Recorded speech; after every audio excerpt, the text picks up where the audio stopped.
Verse 21, Mark chapter 5, verse 21. And when Jesus was passed over again by ship unto the other side, much people gathered unto him, and he was nigh unto the sea. And behold, there cometh one of the rulers of the synagogue, Jairus by name, and when he saw him, he fell at his feet. I often marvel when I read the Bible. I'd like to know how Jairus knew that this was Christ. Lots of people walking around. Man that just got a following doesn't necessitate that it's Jesus. Now, we live in a day where we have all kinds of technology. We have phones and iPods and internet and television and pictures and magazines and all that stuff. And they really didn't have that back then. They had a way of communication. They had a way to talk to people. But how did he know that was Jesus? I often wondered, how did he know? I don't have an answer for it other than maybe he could just see God working. We see in the midst of this large reception on the beach there, this man has a need. You know, we all have needs. I don't know about you, but we all have needs. He was a ruling member of the synagogue. That's the religious body in the town. We talked last week about how this is most likely Capernaum back in his city, and this ruling leader needs help. As a matter of fact, the reputation of Jesus was in the region of such that it was, we're seeing it was almost all men of all diversities of diseases and all those of unclean spirits and devils were not only coming, but were being delivered by their ailments by the Lord. We can also surmise with some certainty that the man with leprosy, Mark chapter number 1, would have went and made that Levitical sacrifice of the cleansing of leprosy. The religious ruler has a name here, Jairus, which means God enlightens. It's a variation of the Old Testament word or name of Jair. The synagogue is an institution of Judaism. This is where people went in the day to learn.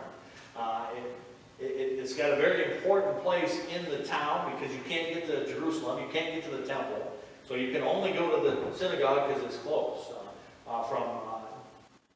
From Capernaum to Jerusalem's several days travel by foot, and so you couldn't decide that on Thursday you were going to go to the temple and try to get there. You'd have to make a long pilgrimage to get to Jerusalem, and so because of that, the Jews have developed this system of the synagogue, and so it became important in their place.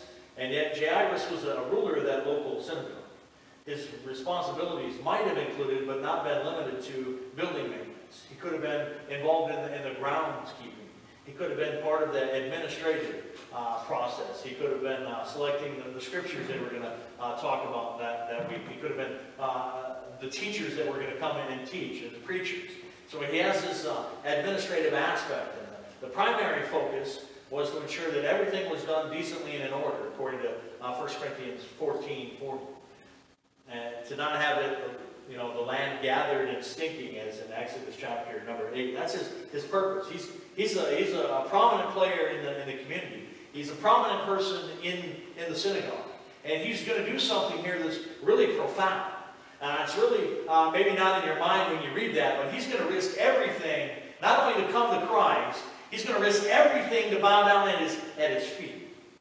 The religious crowd has been gathering in the book of Mark. They've been tracking all that. We've seen the Pharisees and the scribes and how they keep asking these questions, and so they're building this case against Jesus. The fact that he would touch a leper. You ought not to touch a leper. The fact that he would cleanse those that had unclean spirits. You're not supposed to do that. Jesus is doing everything that he should do. He's talking to publicans. He's calling tax collectors into his service. And so this rich ruler here, this Jairus, this man of reputation, is going to do something that's profound. He's going to come to the feet of Jesus. This is an act of contrition on his part. And he's going to beg, which begs the question, what could he possibly need? What would cause somebody to risk their whole reputation? What would cause you to risk everything that you have to come to Christ publicly and to get down on your hands and knees in front of hundreds of people in the marketplace? What could your need possibly be? This man's got a real need. He does. His need is so profound that he's willing to humble himself in front of everybody else. He sheds off his pride as he bows the knee, according to Philippians chapter 2:10. Why it's probably too early for the legion press, the man earlier in this chapter that's freed from the legion of devils, to have already started publishing his tracts and his communication. But rest assured, if a man possessed with a legion of devils can humble himself and get down on his knees before Christ, how much more a religious leader can get down on his hands and knees there. And when he saw him at his feet, verse 23, and he besought him. It wasn't so much that he even got down on his knees, but he besought him greatly, saying, My little daughter lieth at the point of death. I pray thee, come and lay thy hands on her, that she may be healed and that she may live. Man, that's his need. His need isn't for himself. His need is for someone else. His need is for one that he loves. His need is for one that's in his household. His need is for one that can't help herself. She's sick. He's doing everything. He's a good parent. He really is. He said he's a good parent. He's risking his reputation. He's risking his career. He's, according to John chapter number 9, they could actually throw him out of the synagogue. He's going to be ostracized. He's doing everything as he comes to Christ. He's doing the opposite of Nicodemus in John chapter number 3. Remember, Nicodemus came to Jesus by night, secretly. Jairus is coming to him in full marketplace, full in the public. You know, and you don't automatically become just a ruler of the synagogue. Right? That's not just something you wake up one day and suddenly you're the ruler of the synagogue. Right? You had something had to happen, wealthy family, prominent family, the right name, lived on the right side of the track, so to speak, you know, grew up, went to the right school, everything. So he's risking everything. The question here is, I can see for sure him asking, why? Why is my daughter sick? Why is this happening? We heard about that hymnal, and that man that wrote that, you know, what a friend we have in Jesus. You can see that man asking God, why does she have to die? Why? Right? Why? He wants to know why she's at the point of death here. My daughter is, and according to Matthew chapter number 9, he says, my daughter is even now dead. He's risking everything. He's left his house, his wife's back caring for their daughter. You know, they probably have physicians and the family over, and they're doing whatever they can for sick people, because sick people need a lot of care. They really do. They need a lot of care and all that. And it's clear that Jairus knew that she was certain to die. And yet somehow he's got enough faith to come to Christ. He's got enough faith to believe that this man that's healing all these people, and he can just heal my daughter. He's a religious ruler. Why isn't his faith in his synagogue? Why isn't his faith in his priest that's there, or the scribe? He's exercising faith. You know, for the last 2 months or so at the nursing home, I've been preaching on faith and exercising that faith. But I tell you what, Jairus has got just a little faith. He's got just enough faith to believe. He's tried everything else. Man, if Jesus could just heal her. And he knew that if Jesus would but touch his daughter, she would be cured. Look at his prayer. Look at the fact that he humbled himself. He bowed down at the feet of Jesus. He believed. He believes that Jesus could heal him. He's got enough belief. He's bold. You know what he offered him? He didn't offer him money. He didn't offer him time. You know what he offered him right there? He offered him his reputation. He came and risked everything as an offering right there. He risked his reputation. He risked his position, politically, publicly, religiously. He had faith. She shall live. He turned to the only one that can help. I love the fact that he did that. Parents and grandparents, we should endeavor to be like Jairus and pray for our children and grandchildren, long before they are ill to the point of death.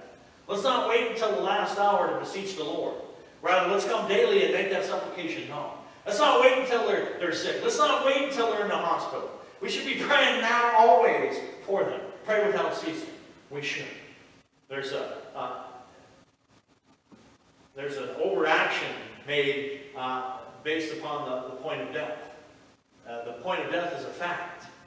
It's a fact. We're all gonna be faced with it, unless the Lord comes back. Point of death is an interest. Everybody's interested in it. That young lady at the nursing home, she's like, I'm usually too afraid. She said, I'm usually too afraid to ask the question. We try to talk to her every week. Not necessarily about the scripture, but the fact that she said, I'm usually too afraid to ask the question. Do you know most people are too afraid to ask the question? What happens? How do we know? How can we have eternal life? I'm just too afraid. The point of death is for all. The point of death is sure. The point of death is but a moment. It's also momentous. The point of death is a reference. For a believer, and for all of us, it's a new beginning. We're either going to get a new lease on life in eternity, or you're going to get a new lease on a destination that's not where you'd like to go. So here he is in the middle of all that. He's got a great need. We all have great needs. We all need to come to Christ. We all should be asking him. We should be there daily. We should be praying. Verse 24. And Jesus went with him, and much people followed him and thronged. Now he's sweeping them in and out of the marketplace to get to his house. Last week we talked about a certain woman. A certain woman which had an issue with blood 12 years and had suffered many things of many physicians and had spent all that she had and nothing better but grew worse as they're weaving through the marketplace. She's watching. She figured out who Jesus is. She suddenly determines, when she had heard of Jesus, came in the press behind and touched his garment. For she said, if I may touch but his clothes, I shall be whole. Straightway the fountain of her blood was dried up, and she felt in her body that she was healed in the plague. And Jesus, immediately knowing in himself, had gone out of him, turned about in the press and said, who touched my clothes? And he stops, motioned, and Jairus is probably like, hey, we got to get going. And Jesus has stopped, and now this woman's on her knees, got a hold of that garment, and in fact, she's got to come back and fell down, verse number 33, and told him all the truth. And he says, daughter, thy faith had made thee whole, go in peace, and thy whole plague. So there's this whole conversation that takes place as she gives her public testimony we talked about last week. And she's done all these things, telling everything about her healing and what a great time. And all the while, you can see Jairus thinking in his mind, man, hurry up, we gotta get to my house. You gotta hurry up, just stop talking. You gotta go. I know she's dying. You gotta get there. That's what he's thinking. That's what I'd be doing. I don't know about you. I'd be like, man, you gotta hurry up. We gotta stop this now. We gotta get going. We don't have time for this. In the middle of all that, she's talking. Verse 35.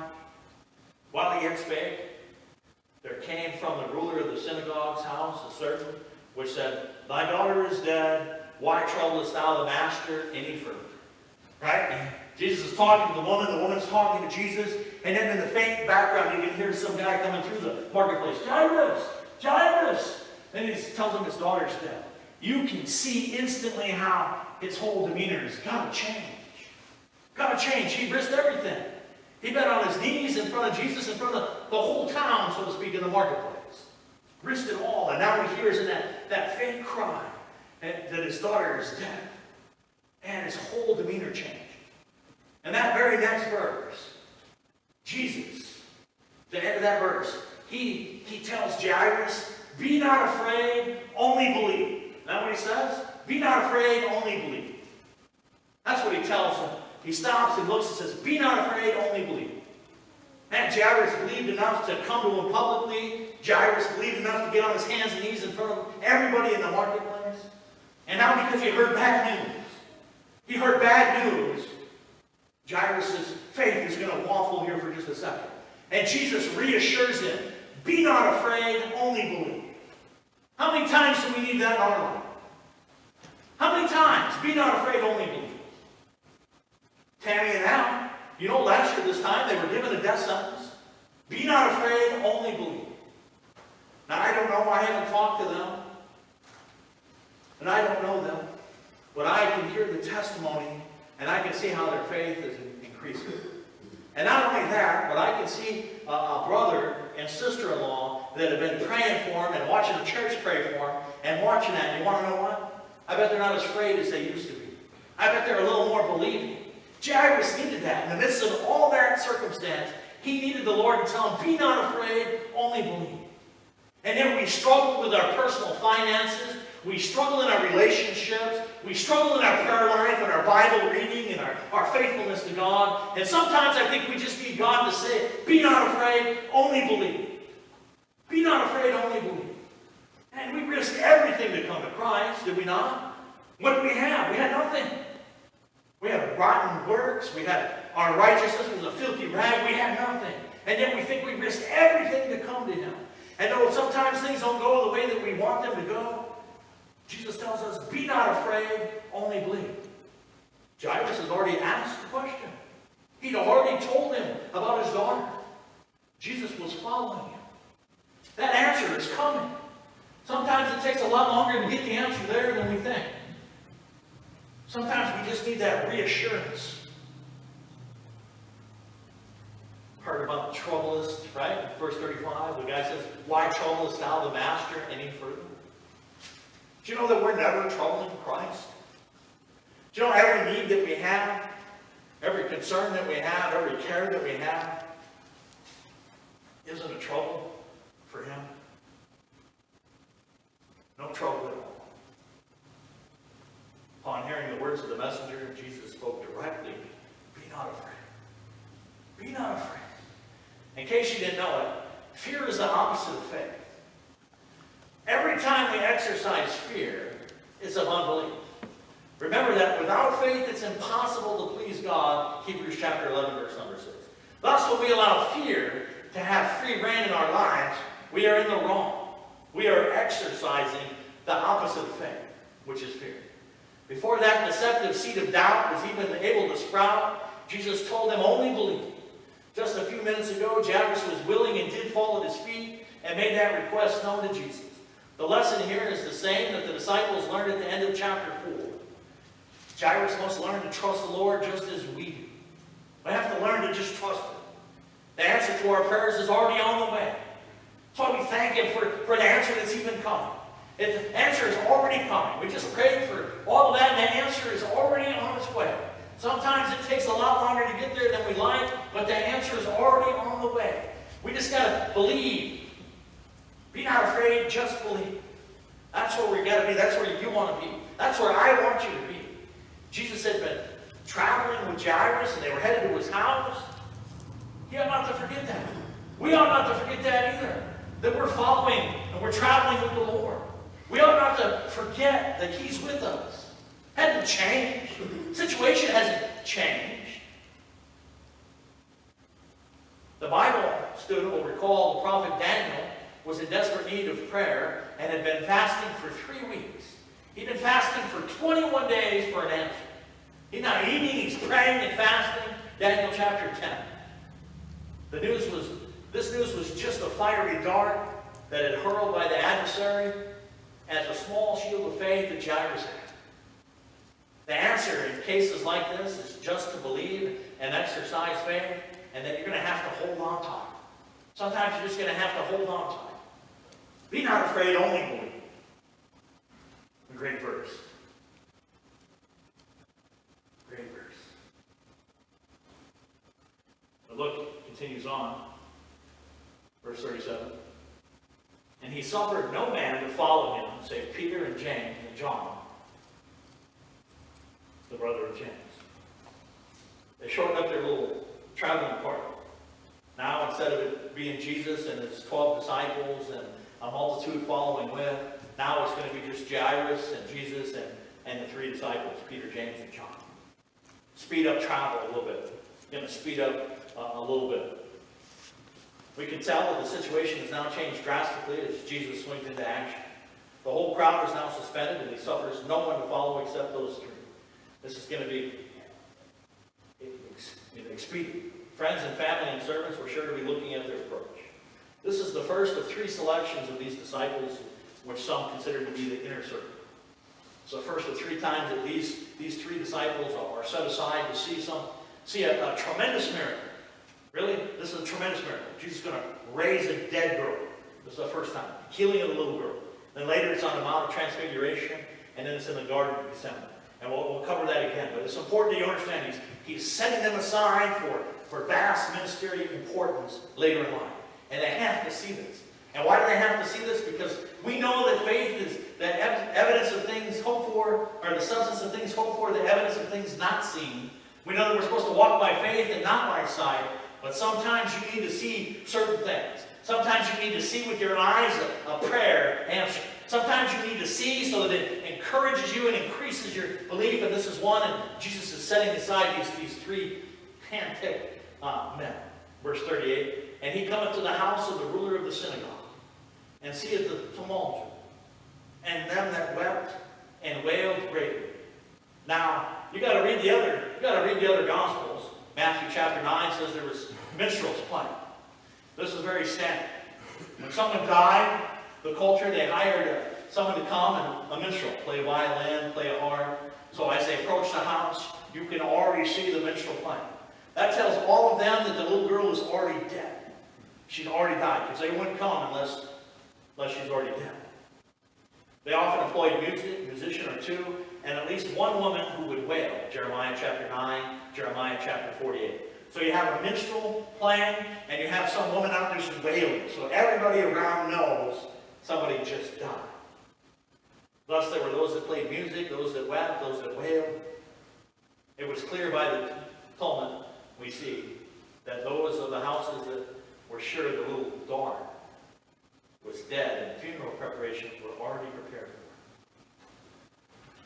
And when he was come, verse 39, when he was come in, he saith unto them, Why make ye this ado and weep? The damsel is not dead, but sleepeth. Now, Jesus is putting his finger on their lack of faith in the house. I mean, if Jairus was going to find Jesus, they had to have faith to believe that Jesus was going to be able to resurrect this girl and not let her die. They don't have that faith. Jairus had left not long before, and the healing of the certain woman not long either. Jesus is pointing those that left behind in faith. You've got to have faith. You know that it takes time to organize, prepare, and plan for a funeral? Especially back then. Today it'd be easy. You could just send an email out and they would come right over. You had to send a runner to get the message. You can't call the local funeral home and say, yeah, I need a musician and a wailer. This is all planned. It took some time. It takes some time to get there. Some time to plan. There's no faith. No faith. Hence, that's why the servant back there in verse number 35 said, Thy daughter is dead. Jesus continues to tell them the damsel is not dead, but sleep.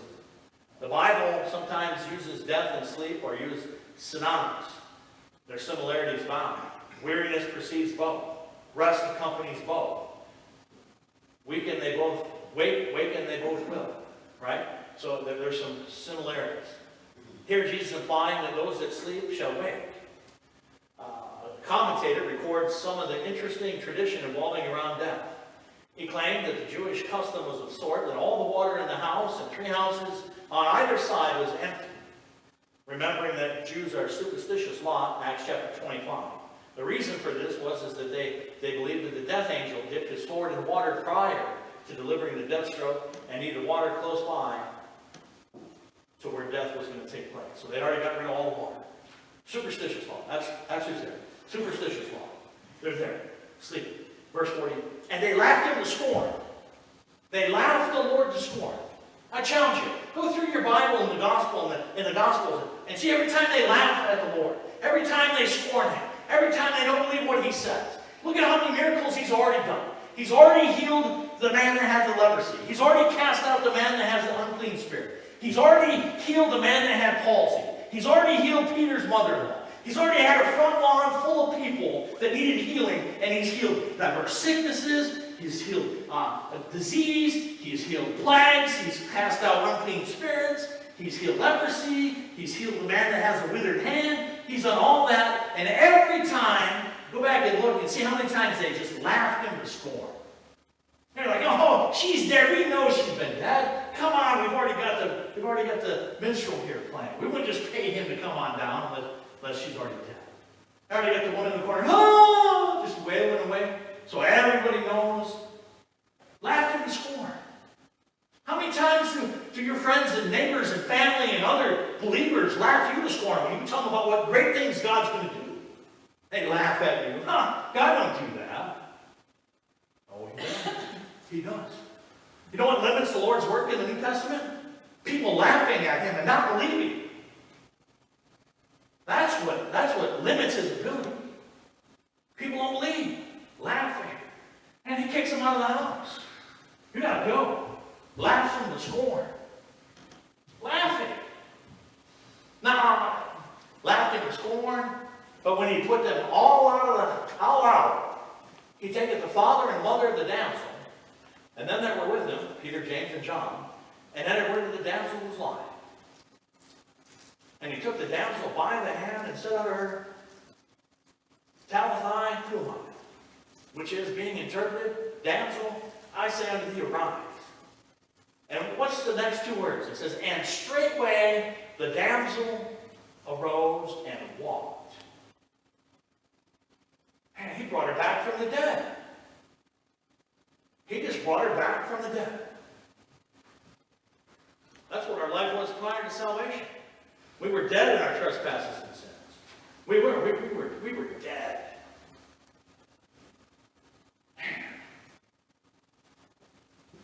Another old commentator said this: wonderful authority in the house of a stranger. He was really master of the house. Kicks everybody out. So important. 1 Corinthians 13:12. For now we see as through a glass darkly, but then face to face. Now I know in part, but then I shall know even as I know. And we don't understand everything. We don't understand all the circumstances. But God used all of that to get to this point. He allows the sickness in the daughter to get to the point where the religious leader will humble himself in public before everybody and come. And though he's already heard disparaging reports that she's dead, they still press on. And this is the second woman he lifts by the hand. He lifted Peter's mother-in-law by the hand back in chapter number 1. Here he takes her by the hand and speaks to her Aramaic. That's the common language spoke by the Jews. Mark makes mention of almost all the Lord's uses of the Aramaic language. Why? Because Mark is written to the common man. And even though it's in Aramaic, God wants you to know that the gospel, that salvation, that faith, that prayer is for the common man. Common man. Rich hardly will humble and come themselves. And here we have an example of a rich man doing just that. Now, contrary to popular belief, and the Bible gives us the interpretation, he does that time and time again throughout the Scriptures. So important. Here you see the hand of God. We can do nothing but what it commands. The damsel acts straightway immediately upon the very act that arose, proving what he had said upon the arrival of the house. Not only did she arise, but she walked. What a great picture of the resurrected life, as she was now walking in the newness of life. Remember when Jesus met Martha? John chapter number 11, Jesus said unto her, I am the resurrection and the life. He that believeth in me, though he were dead, yet he shall live. We also learned that this daughter is 12 years old, so she's connected to the woman that he healed earlier. Some suppose that this would be a tragic time to lose a child. Perhaps both point to the 12 tribes of Israel, with the issue of blood that's terminal. Though she was dead, she's now alive. Jesus' actions, taking her by the hand, produced an astonishment that was great, because this showed those that were present that Jesus was God by the resurrection of the dead. I'm telling you, all the miracles that Jesus does shows everybody that he is God, because they're only the ones that God can do. God empowered Elijah to raise the dead. Jesus does it multiple times more. This one, she's not dead very long, and the next one, Lazarus has been dead for 4 days. Showing that it's God. Jesus had chosen Peter and James and John to be eyewitnesses of the power of the resurrection. Do you notice that you have 5 eyewitnesses to this raising of the dead? 5. The mom and dad and the 3 disciples. 5. We won't count the girl because the Bible says it's not lawful to talk about those things. Verse 43. And he charged them straightly that no man should know, and commanded that something should be given her to eat. He charged them that no one should know it because he doesn't want to be called to every graveyard in Jerusalem and Judea raising the dead.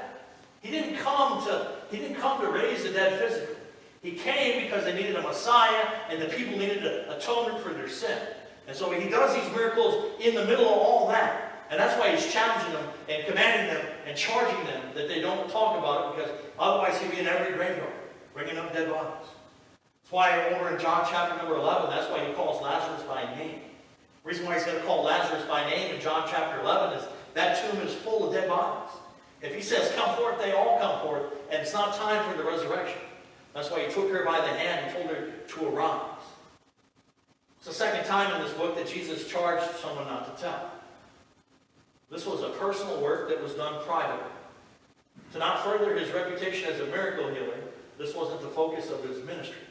Also to shield the damsel as well as their parents from the scrutiny of the synagogue and religious leaders, John chapter number 9. Because after this, they're going to start putting people out that believe in Jesus. Jesus commands them to give her something to eat. This would aid in her regaining strength, as well as to prove that she was restored. Lastly, it shows that those that are newly converted are not able to feed themselves the spiritual bread, just as Lazarus needed help getting the grave cloths removed in John chapter 11, verse number 44. The damsel needs someone to bring her food. Picture is quite clear. Parental concern for both physical and spiritual well-being. We're supposed to seek Jesus in prayer. We're supposed to be a disciple. Jesus is the one that restores life and hope and new walks of life. Jesus commands her to be fed. And you got to learn how to read the scriptures. You got to be taught to be discipled. You got to be encouraged in your faith. When working with the new converts, both the disciples as well as parents, should be on the same page and to provide proper nutritionally balanced diet for the new convert. 1 Peter 2:2, newborn babes, the sincere milk of the word. Do you know that both these women are connected? Do you know that the woman that had the issue of blood for 12 years, that she came to Jesus privately in the middle of the crowd, and yet Jairus went publicly for all? They're both connected with 12. This woman's had a disease for 12 years. The little girl is 12 years old and has a disease and is dying. Do you know that's both the work of Jesus? It heals both of them. Do you know that picture is salvation? There's one other picture we get out of this chapter, which I love.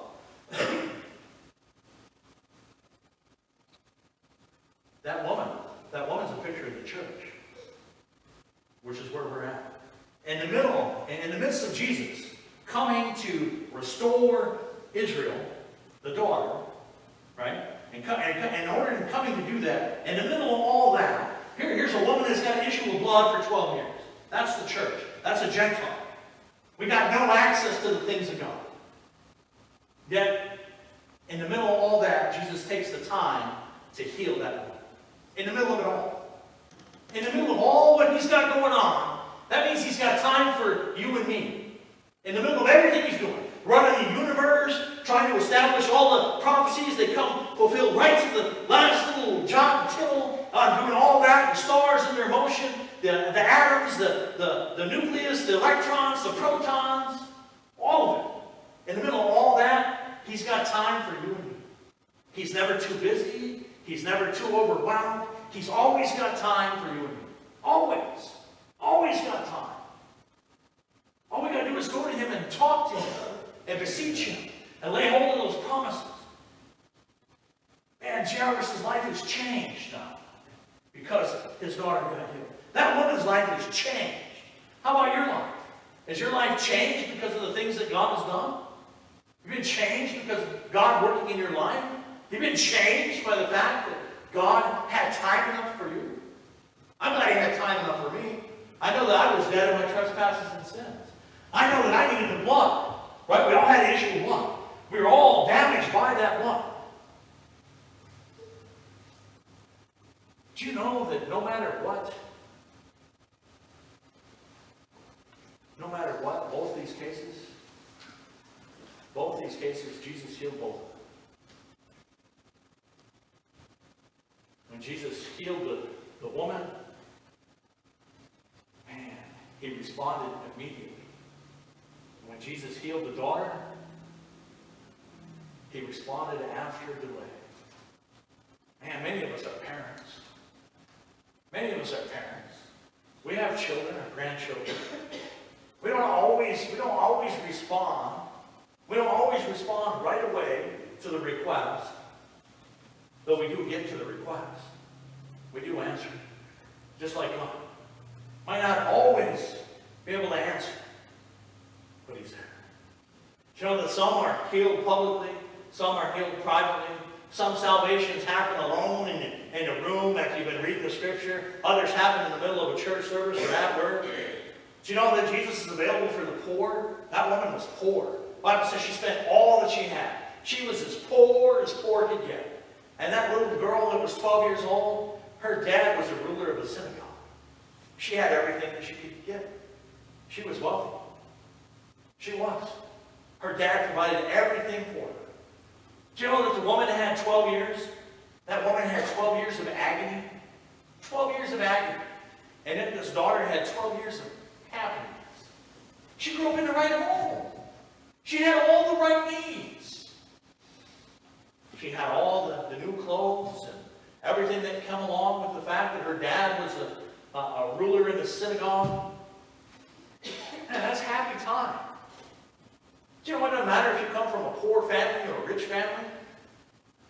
You know, it doesn't matter if you come to Jesus privately or publicly.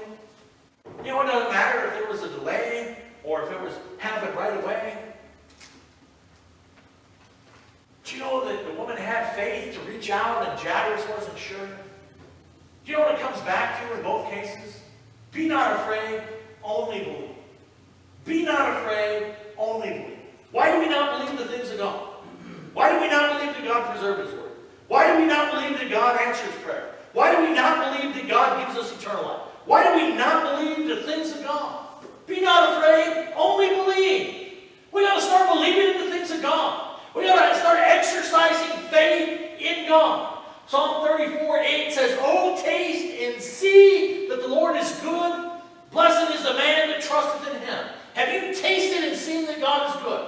Have you tasted the goodness of God? Have you seen God come along and answer prayer and put things back together? Have you seen God do that? About time we start exercising that. And be not afraid. We don't ask Him for prayer because we don't think He's going to answer it. We don't ask for prayer because we're afraid. We're afraid. We don't want other people to think that He might need something. Man, there's so many needs in the world. So many needs in this church. So many needs in your life. None of us have arrived spiritually. None of us are perfect. All of us are sinners bought by God. Why? We've got to start exercising faith and believe and not be afraid. Though people are going to give you bad news. Though people are going to mock you and laugh to scorn. How are you reading the Bible again? How are you reading the Bible again? And I used to show up to work half hour, 45 minutes early, read my Bible in the car, leave my Bible out there, and they pull in, they're like, "What are you doing?" So I'm reading the Bible. You're reading the Bible? Yeah, I'm reading the Bible. Have you read the Bible? No. Laugh this morning. Then change my perspective on the things of God. And change my relationship with God. If anything, it strengthens me. Man, we've got to start having resolve. And be not afraid. And believe the things of God. You believe that when you die, you're going to be in heaven with God? And we better start living that way. We better start living and telling others about what we got. We got access to the true riches. We got access to the eternal things of God. We're so wealthy. We are. And yet, as someone might tell you, they can't figure out why someone would take their life. Why would you take your life? Why would they? When you got access to all the things of God. Man, we got to start exercising our faith and not being ashamed and not being afraid of what others think. And they were laughing at the Lord. I'd love to see this penetrating look on his eyes when he kicks them out of the house. Goes out and tells the minstrel to stop playing, tells that wailing lady, "Look, you need to just go home. I'm not sure if they're going to pay you. Maybe you got insurance for a false claim here, but you're not wailing here. You're not wailing here." It says there, and they were astonished with a great astonishment. Not the people that were scorning, the people that were right there in the room. Right there in the room when she got up and walked. I've seen it on your faces when we've talked about things that God has done. I've seen the astonishment on your faces. I got an advantage. I get to look and see. You're going to say, Pastor, you're always looking down. I'm not always looking down. I look and see. No, I see. Well, we've had some tremendous miracles. Honestly, we've had some tremendous miracles. And people are sometimes just so astonished because God does that. You want to know what? I'm astonished every time He does that. Every time. Because He's God. And they're the works of God. And He does those so that we're not afraid. And that we only believe. And we got to start exercising our belief in God. The Bible says that we got to come to Him as children. Children believe. If you don't think children believe, just look at these two little girls that run around here. They believe. Man, they believe everything that you tell them. They just look and they just believe. They're innocent. That's what God wants us to do. God wants us to trust Him. We can trust Him with our life. You can trust Him with your soul. You can trust Him with your finances. You can trust Him with your relationship. You can trust Him with your children, with your grandchildren, with your great-grandchildren, with your great-great-great-grandchildren. Well, some of you are getting close to having great-great-grandchildren. Maybe you have more. Man, we've got to start believing. We have the Bible, right? We have the Bible. And if we just believe what it said, the promises of God. Galatians 3:14 says, he talks about having the promise of the Spirit by faith. The promise of the Spirit by faith. He's telling Jairus right there, be not afraid, only believe. Faith is connected to what we believe. You believe that God created everything out of nothing. You believe that He can save you. You believe that He can preserve your soul. And what else is in the book that He tells you that He can do for you? We have that because we ask not. Astonished. Don't you like to be astonished at what God's doing? Man, I love to be astonished by what God's doing. Why? It encourages me. Just like it ought to encourage you. There's so many things in there that you need. Be not afraid, only believe. Pastor, I can't learn the Bible. You can learn the Bible. Just start reading it. A little at a time. A little at a time. I got humbled as a young believer. I got humbled by a man we went to church with, Brian. I got patted on the back because I had read my Bible from cover to cover, and everybody was excited. And Brian was a little challenged mentally. He didn't have access to all of his faculties. And Brian pulled me aside after the service, and he said, you know, if you can read the Bible, anybody can read the Bible. And he went home and read his Bible. And you want to know what I said? I said, praise God. You know what the Lord just did? He just humbled me. Brian went and read his Bible. You can learn. You can learn the things of the Bible. You can learn all the deep doctrines, all the big doctrines. They're all there for all of us. There's more in the Bible than just salvation. And there's in the Bible how to get your prayers answered. Now, what's not in the Bible is how to call fire down from heaven. Because according to Luke chapter number 9, the sons of thunder, James and John, that's what they wanted. They wanted to be like Elijah. And the Lord said, you're not of that spirit. But there's things in the Bible. And we have the true riches. Turn to Proverbs chapter 2. Turn to Proverbs chapter 2. Be not afraid, only believe.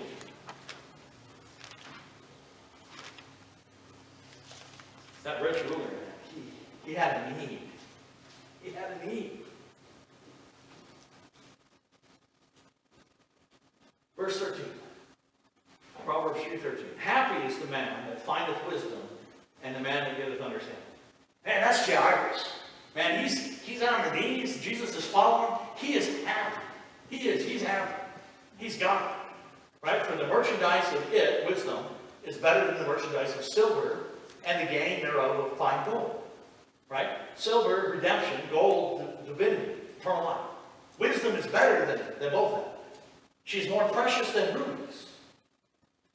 And all things that thou canst desire are not to be compared to her. Right? Length of days is in her right hand, and in her left hand, riches and honor. Riches and honor. Jairus had that. He came and he laid it at the Lord's feet. His daughter, the Lord heals. You know what he got back? Man, he got back his riches.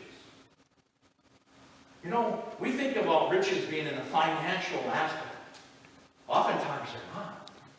Man, our riches sometimes are in people, or in our family, or in our friendships, in our relationships. Man, he got his riches back. Not only that, you know he got his honor back. The Lord gave back his honor. Because people in the day are not going to believe. No, trust me, no one's going to believe that Jesus raised her from the dead. She was just sick and had a little fever, and the doctor came along. We were a little overzealous. I'm sorry, my wife really, she contacted them, the minstrels. I don't know why she got him here early. It was a false alarm.